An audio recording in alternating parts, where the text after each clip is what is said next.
যত ক্ষমতা দেখাতে গেল ইমাম হোসেন 72 জন নিয়ে মোকাবেলা করেছেন। 22,000 মোকাবেলায় 72 জন হকের উপরে ছিলেন। আমরা সুন্নিরা আছি, সুন্নিরা থাকবো।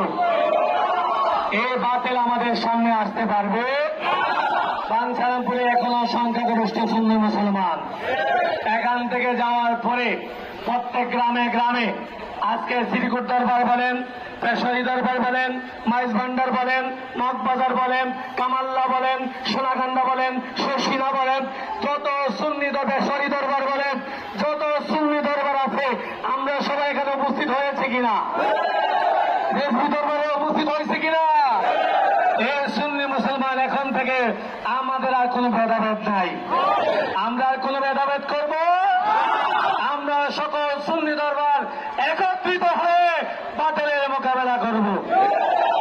আগামী বুধবার, আজকে কি বার?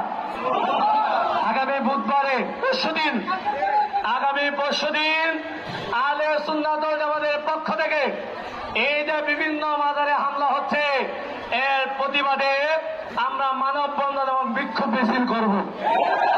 আপনারা কি এতে অংশগ্রহণ করতে রাজি আছেন? ইমানের দায়িত্ব পালন করতে রাজি আছেন?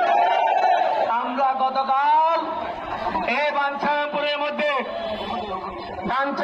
মধ্যে তিনি একজন মহানবী রাহাত আলী শাহ ওনার মাজারে হামলা করতে চেয়েছিল, ঠিক কিনা?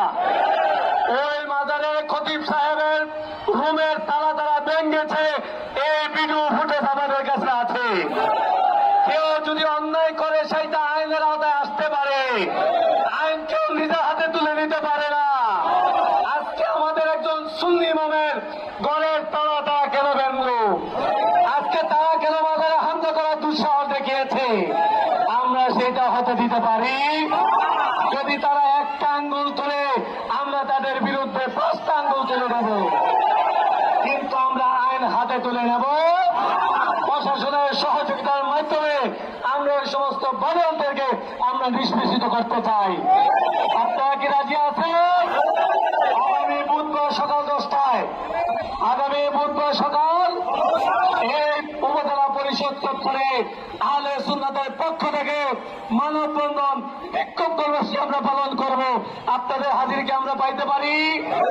আপনাকে আসতে রাজি আছেন? পীর দরগাহ সুন্নত আমরা কাউকে ছোট করতে পারবো না। সকলেরই অবদান আছে সুন্নিয়তের জন্য, ঠিক কিনা?